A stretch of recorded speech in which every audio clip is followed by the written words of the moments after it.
ಎಲ್ಲರಿಗೂ ನಮಸ್ಕಾರ. ಕರುನಾಡ ಬೆಳಗು ಯೂಟ್ಯೂಬ್ ಚಾನಲ್ಗೆ ಸ್ವಾಗತ. ಡಿಪೆಂಡೆಂಟ್ ಪಾಸ್ ಮೇಲೆ ಸಿಂಗಾಪುರಕ್ಕೆ ಬಂದಾಯಿತು. ಹಸ್ಬೆಂಡ್ ಮೇಲೆ ಡಿಪೆಂಡ್ ಆಗಿ ಅಂದರೆ ಅವ್ರ ಮೇಲೆ ಅವಲಂಬಿತರಾಗಿ 100 ದಿನಗಳನ್ನು ನಾವು ಸಿಂಗಾಪುರ್ನಲ್ಲಿ ಕಳೆದಿದ್ದೀವಿ. ಈ ಒಂದು ದಿನಗಳಲ್ಲಿ ಸಿಂಗಾಪುರ ನಮಗೆ ಹೇಗೆ ಕಾಣಿಸ್ತು, ಹಾಗೆ ಇಲ್ಲಿ ಆದಂತಹ ಕೆಲವೊಂದು ಅನುಭವಗಳನ್ನು ನಿಮ್ಮ ಜೊತೆ ಶೇರ್ ಮಾಡ್ತಾ ಇದ್ದೀನಿ. ಕನ್ನಡದಲ್ಲಿ ಒಂದು ಗಾದೆ ಮಾತಿದೆ ನೋಡಿ, ಮೂರ್ತಿ ಚಿಕ್ಕದಾದರೂ ಕೀರ್ತಿ ದೊಡ್ಡದು ಅಂತ ಹೇಳಿ. ಇದು ಸಿಂಗಾಪುರ್ಗೂ ಕೂಡ ಸೂಕ್ತ ಅನಿಸುತ್ತೆ. ಯಾಕೆಂದರೆ ಸಿಂಗಾಪುರ ಒಂದು ಪುಟ್ಟ ದ್ವೀಪ ರಾಷ್ಟ್ರ. ಇದು ನಮ್ಮ ಬೆಂಗಳೂರಿಗಿಂತಲೂ ಚಿಕ್ಕದಾದಂತಹ ದೇಶ. ಆದರೆ ಈ ದೇಶ ಸಾಧಿಸಿದಂತಹ ಸಾಧನೆ ಇದೆ ಅಲ್ವಾ, ಅದು ತುಂಬ ದೊಡ್ಡದು. ಇದು ಪ್ರಪಂಚದಲ್ಲೇ ಅತ್ಯಂತ ದುಬಾರಿ ದೇಶ, ಶ್ರೀಮಂತ ದೇಶ ಅಂತ ಕರೆಸ್ಕೊಂಡಿದೆ. ಅಭಿವೃದ್ಧಿಯಲ್ಲಿ ಮೇಲುಗೈ ಸಾಧಿಸಿದೆ ಸಿಂಗಾಪುರ. ಸ್ವಚ್ಛತೆಗೆ, ಶಿಸ್ತಿಗೆ ಇನ್ನೊಂದು ಹೆಸರೇ ಸಿಂಗಾಪುರ. ಇದನ್ನು ಆರೋಗ್ಯವಂತ ದೇಶ, ಸುರಕ್ಷಿತವಾದ ದೇಶ ಅಂತ ಕೂಡ ಕರೀತಾರೆ. ನಮ್ಮ ಕಿತ್ತೂರಾಣಿ ಚೆನ್ನಮ್ಮಂದು ಒಂದು ಡೈಲಾಗ್ ಇದೆ ಅಲ್ವಾ, ನೀವೇನು ಉತ್ತೀರಾ, ಬಿತ್ತೀರಾ, ಬೆಳಿತೀರಾ ಅಂತ. ಹಾಗೆ ಸಿಂಗಾಪುರದಲ್ಲೂ ಕೂಡ ಏನನ್ನು ಉತ್ತಲ್ಲ, ಬಿತ್ತಲ್ಲ, ಬೆಳೆಯಲ್ಲ, ಎಲ್ಲವನ್ನೂ ಕೂಡ ಇವರು ಬೇರೆಯ ದೇಶಗಳಿಂದ ಆಹಾರ ಪದಾರ್ಥಗಳನ್ನಾಗಿರ್ಬೋದು, ವಸ್ತುಗಳನ್ನು ಆಮದು ಮಾಡ್ಕೊಳ್ತಾರೆ.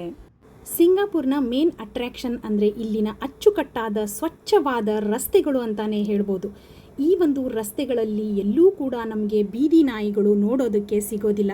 ಹಾಗೆ ಸಾಕು ಪ್ರಾಣಿಗಳಾದಂಥ ಎತ್ತು, ಹಸು, ಕರು, ಆಡು, ಮೇಕೆ ಯಾವುದೇ ಪ್ರಾಣಿಗಳು ಇಲ್ಲಿ ಇಲ್ಲ. ಹಾವು, ಚೇಳು ಇವುಗಳೂ ಕೂಡ ನೋಡೋದಕ್ಕಿಲ್ಲಿ ಸಿಗಲ್ಲ. ಹಾಗೆ ಸಿಂಗಾಪುರದಲ್ಲಿ ಬಬಲ್ ಗಮ್, ಚೂಯಿಂಗ್ ಗಮ್ ಇದನ್ನು ತಿನ್ನೋದು ಕೂಡ ಅಪರಾಧ ಆಗಿದೆ. ಯಾರಾದರೂ ತಿಂದು ಅದನ್ನು ಬಿಸಾಕಿದರೆ ಅವರಿಗೆ ಶಿಕ್ಷೆ ಮತ್ತು ದಂಡ ಇಲ್ಲಿ ವಿಧಿಸಲಾಗುತ್ತೆ. ಮತ್ತು ರಸ್ತೆ ಬದಿಗಳಲ್ಲಿ ಇಲ್ಲಿ ಭಿಕ್ಷಾಟನೆ ಇಲ್ಲ, ಅಂದರೆ ಭಿಕ್ಷುಕರೇ ನಮಗೆ ಕಾಣೋದಕ್ಕೆ ಸಿಗಲ್ಲ. ಅಷ್ಟೊಂದು ಅಚ್ಚುಕಟ್ಟಾದ, ಚೊಕ್ಕವಾದ, ಸ್ವಚ್ಛವಾದ ಒಂದು ನಗರವನ್ನು ನಾವು ಇಲ್ಲಿ ಕಾಣಬಹುದು.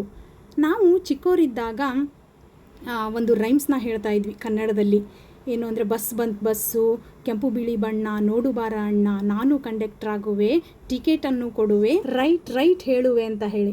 ಇಲ್ಲಿ ಟಿಕೆಟ್ ಕೊಡೋದಕ್ಕೆ, ರೈಟ್ ಅಂತ ಹೇಳೋದಕ್ಕೆ ಇಲ್ಲಿನ ಬಸ್ಗಳಲ್ಲಿ ಕಂಡಕ್ಟರ್ಗಳೇ ಇರಲ್ಲ, ಬರೀ ಡ್ರೈವರ್ ಮಾತ್ರ ಇರ್ತಾನೆ.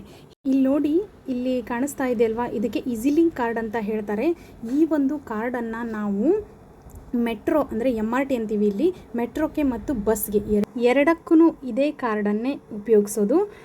ಬಸ್ಸಲ್ಲಿ ಎಂಟರ್ ಆದ ತಕ್ಷಣ ಒಂದು ಮಷಿನ್ ಇರುತ್ತೆ, ಅದಕ್ಕೆ ಈ ಕಾರ್ಡನ್ನು ಟ್ಯಾಪ್ ಮಾಡಿ ನಮ್ಮ ಪ್ಲೇಸಲ್ಲಿ ಕೂತ್ಕೊಂಡು ನಮ್ಮ ಸ್ಟಾಪ್ ಬಂದ ಮೇಲೆ ಇಳಿಯುವಾಗ ಈ ಕಾರ್ಡನ್ನು ಇನ್ನೊಂದು ಸರಿ ಟ್ಯಾಪ್ ಮಾಡಿಬಿಟ್ಟು ಇಳಿಬೇಕಾಗುತ್ತೆ.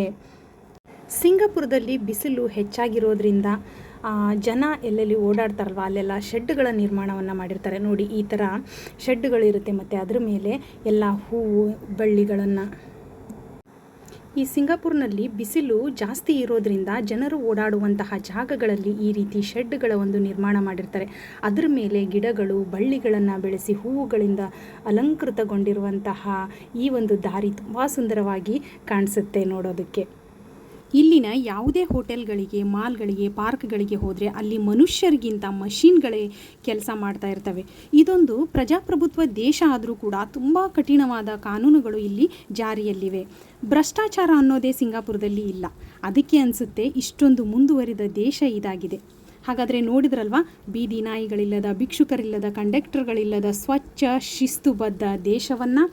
ಈ ವಿಡಿಯೋ ನಿಮಗೆ ಲೈಕ್ ಆಗಿದೆ ಅಂತ ಅಂದ್ಕೊತೀನಿ. ನನ್ನ ಮುಂದಿನ ವಿಡಿಯೋದಲ್ಲಿ ಯಾಕೆ ಸಿಂಗಾಪುರ್ನ ಆರೋಗ್ಯವಂತ ದೇಶ ಅಂತ ಕರೀತಾರೆ, ಅದಕ್ಕೆ ಕಾರಣ ಏನು ಅನ್ನುವಂತಹ ವಿಷಯಗಳನ್ನು ನಿಮ್ಮ ಜೊತೆ ಶೇರ್ ಮಾಡ್ಕೊಳ್ತೀನಿ.